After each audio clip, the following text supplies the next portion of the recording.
어, 사실 오늘 제가 설교를 한다기보다 제가 최근에 읽고 있는 책을 통해 배운 것을 여러분에게 나누는 그런 레슨이라고 보시는 게 더 맞을 것 같습니다. 그래서 제 레슨이 좀 재밌지 않고 좀 지루할 것 같아요. 그렇지만 저에게 굉장히 도움이 됐던 내용이기 때문에 여러분도 이렇게 집중해서 잘 들어주시면 감사하겠습니다. 제가 요새 읽고 있는 책이 있는데요. 어, 바로 이 책이에요. 이게 보이나? 이 책이 이름이 영혼을 세우는 관계 공동체라는 책을 읽고 있습니다. 이 강서교회에서 자매들이 이 책을 함께 공부하고 있다고 해서 저도 저기 읽어보고 있는데 개인적으로 저에게 참 도움이 되고 많은 생각을 하게 합니다. 참 내용이 참 깊은 것 같아요.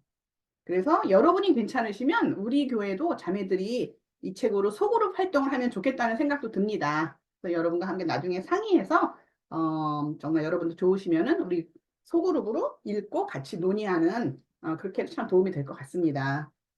오늘 제 레슨은 이 책의 한 부분을 기반으로 준비했습니다. 그래서 굳이 제목을 붙이자면 진정한 영적 공동체라는 것이 제목이 될 것 같습니다. 사실 우리는 교회라는 공동체를 이루고 있습니다. 저는 우리 교회를 참 사랑하고 감사하며 자랑스러워하고 있습니다. 이 관계 안에서 우리는 서로 사랑하고 섬기며 또 많은 필요의 채움을 받기도 합니다. 사실 예수님은 우리가 개인으로서가 아니라 공동체로서 함께 하나님의 뜻을 실천하며 하나님의 나라를 확장하라는 미션을 우리에게 주셨습니다. 제가 성경 말씀 한 구절을 읽겠습니다. 그것은 에베소서 4장 12절에서 13절. 여러분 찾으시면 보시고 제가 읽겠습니다.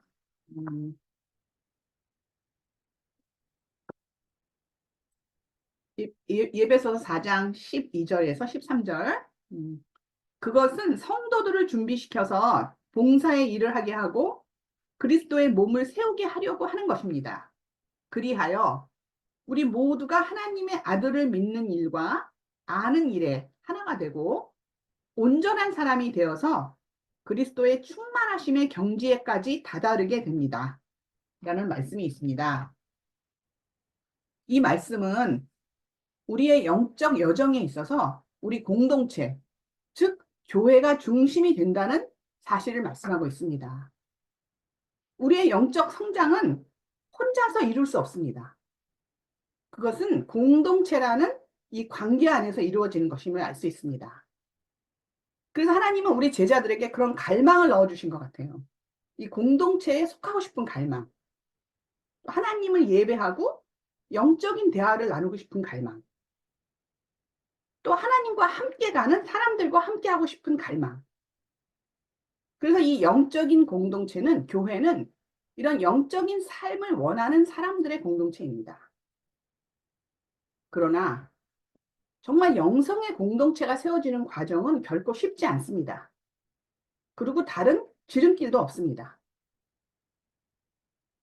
왜냐하면 그것은 사람의 노력이나 의지로 만들어지는 것이 아니기 때문입니다.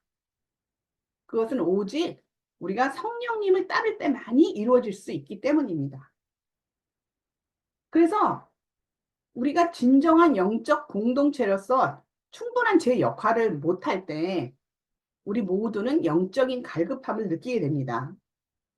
또 채워지지 않는 영적 필요 때문에 힘들어할 수 있습니다.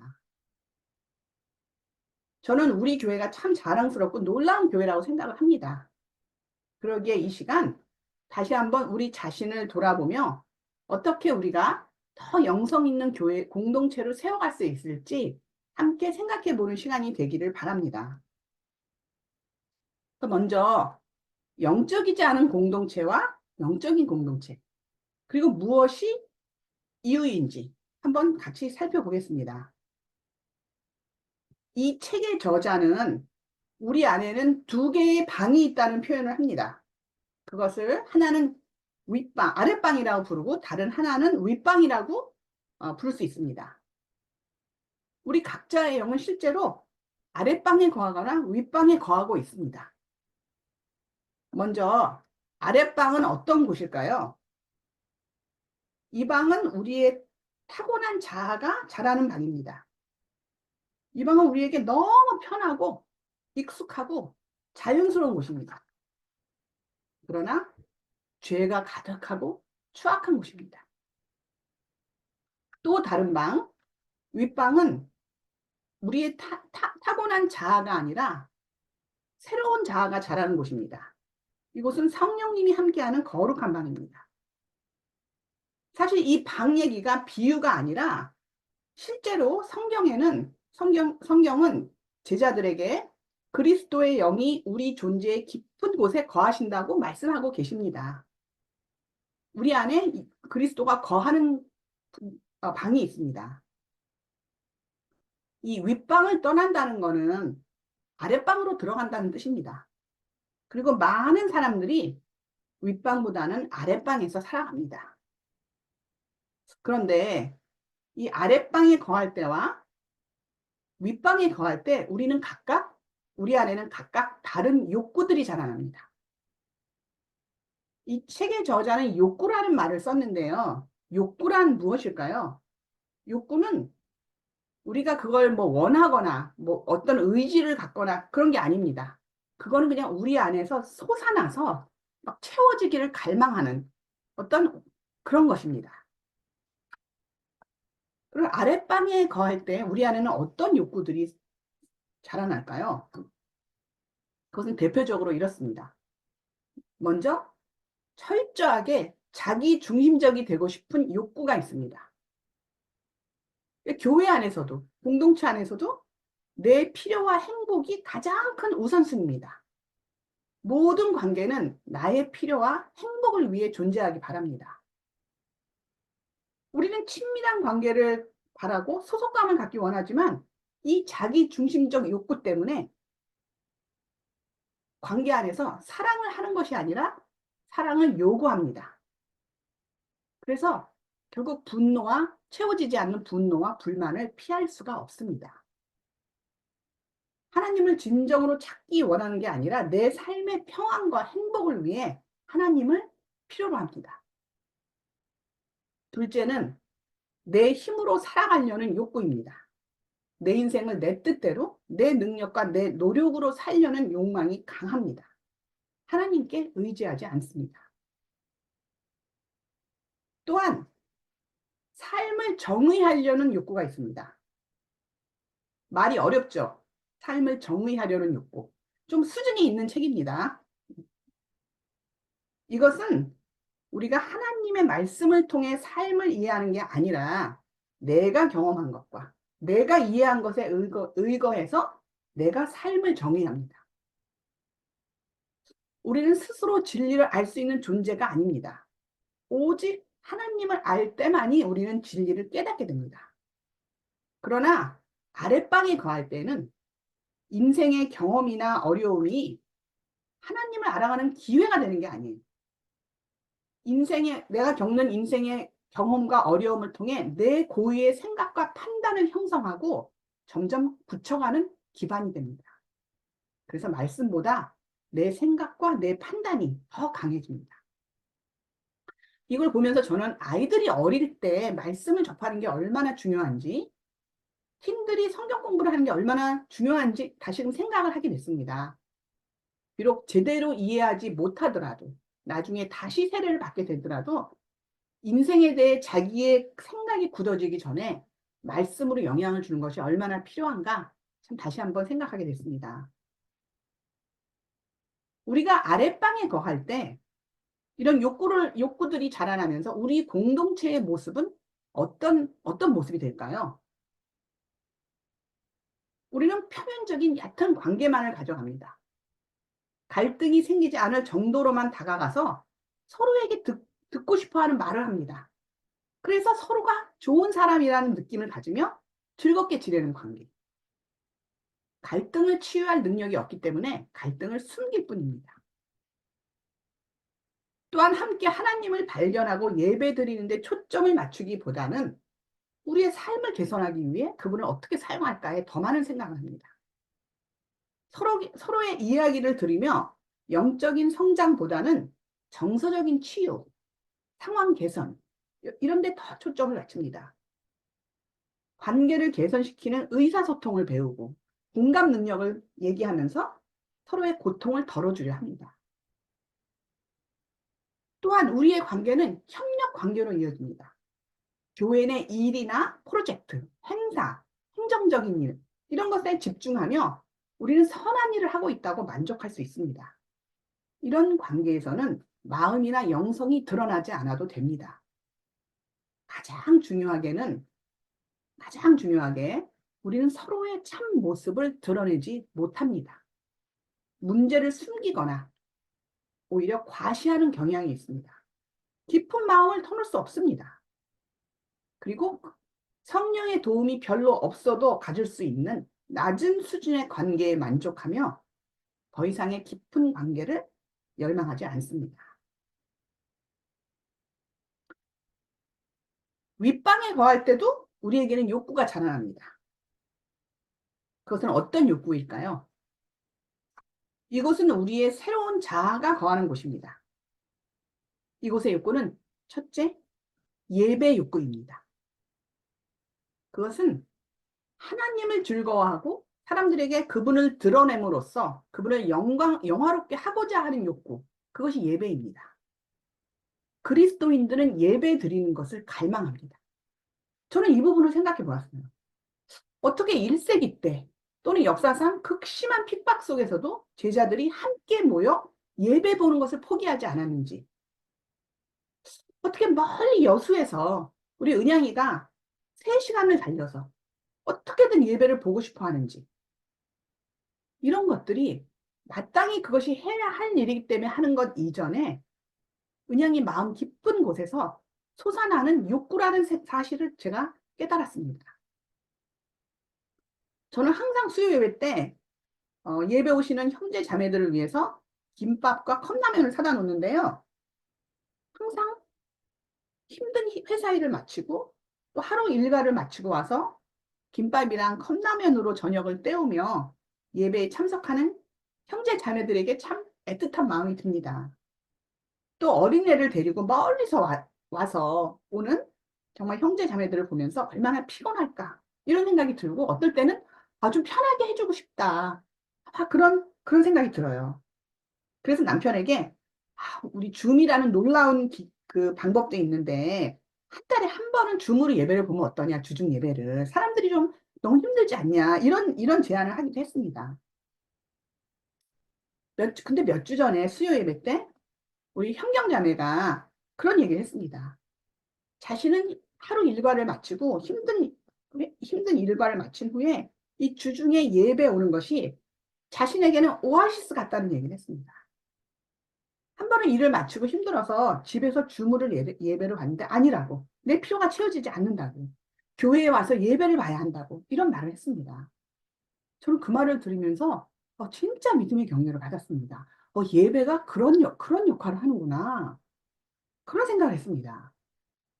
또한 지난주에 우리 무양 자매가 그 일이 늦게 끝나서 예배에 참석을 못 하다가 몇 주 전부터 예배를 참석하기 시작했는데 수요 예배에 오니 너무 좋다는 말을 했습니다. 정말 수요 예배 와서 직접 형제 자매들의 눈을 보고 펠로십을 하며 함께 찬양하고 말씀을 보는 것이 줌 예배와는 달리 너무나 영적인 피로가 채워진다는 말을 했습니다. 웃으면서 성령님이 스크린을 뚫고 나오지 못하시는 것 같다고 그런 얘기를 했습니다. 저는 이 책을 읽으면서 또 이 자매들의 그 나눔을 기억하면서 그렇구나. 우리 안에는 예배에 대한 갈망이 있구나. 그것은 우리의 영적 욕구구나. 내가 얼마나 영적이지 않았는지 정말 찔렸습니다. 물론 줌으로 예배를 드리는 자매들도 아이들이나 건강상의 필요나 또 거리상의 어려움 때문에 줌으로 예배를 드리시지만 여러분 모두가 예배 드리고 싶은 갈망에 최선을 다하시고 있다는 것을 압니다. 두 번째는 하나님을 신뢰하려는 욕구입니다.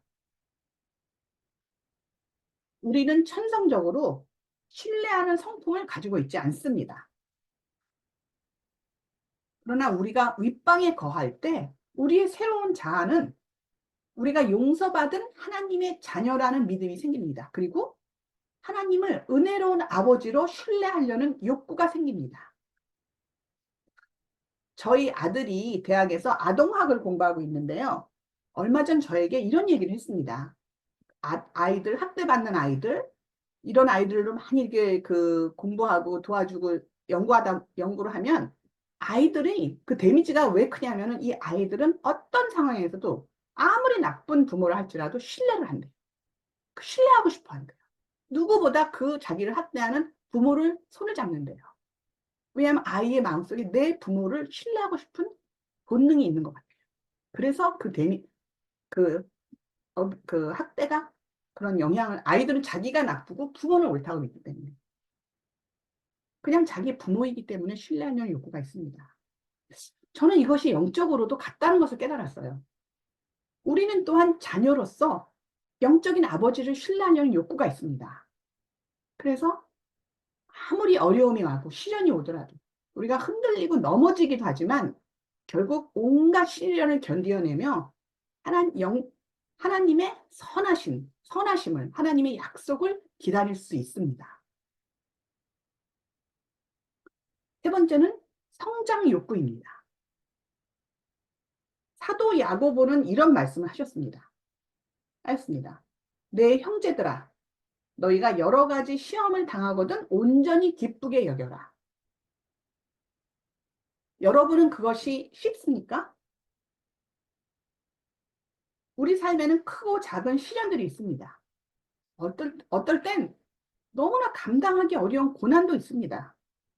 사랑하는 사람의 죽음도 있고, 무서운 질병의 고난도 있고, 심각한 재정난에 부딪히기도 합니다. 또한 억울하게 일터에서 해고를 당하기도 합니다. 저는 얼마 전에 저희 사촌 언니 병문안을 다녀왔습니다. 저희 사촌 언니는 저보다 3살 많은데 집안 내에서 성격 좋고 착한 딸로 알려져 있습니다. 또 정말 현모양처이고 실향심도 깊습니다. 그 언니랑 쇼핑을 가면 저는 옷을 고르는 사이 언니는 점원에게 어떻게든 전도를 하려고 합니다. 그 가족들은 새벽 5시가 되면 언니가 기도하러 나가는 문소리를 듣습니다. 새벽 기도에 가는 언니의 그 문소리를 듣습니다. 그런 저희 사촌 언니가 얼마 전에 갑작스럽게 큰 질병으로 몸이 마비되어서 몸을 쓸 수가 없어요. 암세포가 척추를 눌러서 몸이 마비됐습니다. 그래서 요양원에 누워 있습니다. 손만 까딱거리고 요양원에 누워 있습니다. 저는 너무나 슬프고 또 한편으로 이런 일이 내게 닥치면 나는 어떻게 견딜 수 있을까? 너무 두렵습니다. 야고보의 말씀대로 시련을 온전히 기뻐할 수 있을까? 그게 가능한 일일까 생각이 듭니다. 그러나 윗방에 있는 사람들에게는 신비한 욕구가 생깁니다. 그것은 인생의 고난과 시련 속에서 그 시련을 통해 예수님을 더 닮은 모습으로 성장하려는 욕구가 있습니다. 그리고 내가 가장 원하는 것은 나의 개인적인 평안과 풍요로움보다 바로 그리스도를 닮은 모습으로 성장하는 것, 하나님을 기뻐하는 것이라는 것을 깨닫습니다. 이것이 이 욕구가 아니라면 우리는 순교자들을 설명할 길이 없습니다. 윗방에 있는 사람들은 고통을 기뻐할 수 있습니다. 그것은 예수님을 닮아가고 싶어하는 그들의 깊은 욕구를 충족시킬 수 있기 때문입니다. 네 번째, 우리에게는 그리스도에게 순종하려는 욕구가 있습니다. 우리는 죄의 유혹을 받고 죄를 짓기도 하지만 예수님께 순종하려는 욕구는 그것을 회개하고 예수님의 말씀에 기쁘게 돌아오게 합니다. 그러면 우리가 이렇게 윗방에 거할 때, 이러한 욕구들을 가지고 윗방에 거할 때 우리의 공동체는 어떤 모습이 될까요? 이곳에서 우리는 우리의 깨지고 약한 모습을 드러낼 수 있습니다. 왜냐하면 우리는 서로에게서 그리스도가 연결되어 있음을 봅니다. 그리고 이것이 이것이 안전하다는 것을 느낍니다. 이 공동체는 우리의 강함이 영향을 주는 것이 아니라 우리의 약함이 영향을 주는 것입니다. 우리가 받은 복이 아니라 우리의 슬픔이, 우리의 성공이 아니라 우리의 실패가 우리를 진정으로 연결하며 위로하는 것이 됩니다. 그리고 그 깨어짐 너머에 그 상처와 실패와 고난 뒤에 뭔가 살아있고 선하며 온전한 것이 있으며 하나님과의 더 깊은 관계에 이르는 길임을 이해하는 것입니다. 우리의 상처와 약함 뒤에 그리스도의 아름다움이 있다는 것을 아는 것입니다. 그리고 우리가 깨어질 때 진정으로 하나님의 사랑을 나누어 줄 수 있다는 것을 이해하는 진정한 영적 공동체가 됩니다. 우리는 이곳에서 진정으로 친밀하고 서로 하나님을 볼 수 있게 격려하며 비전을 주는 영적 자원이 풍부한 공동체가 될 것입니다. 여러분은 아랫방에 머물고 싶으십니까? 아니면 윗방에 머물고 싶으십니까?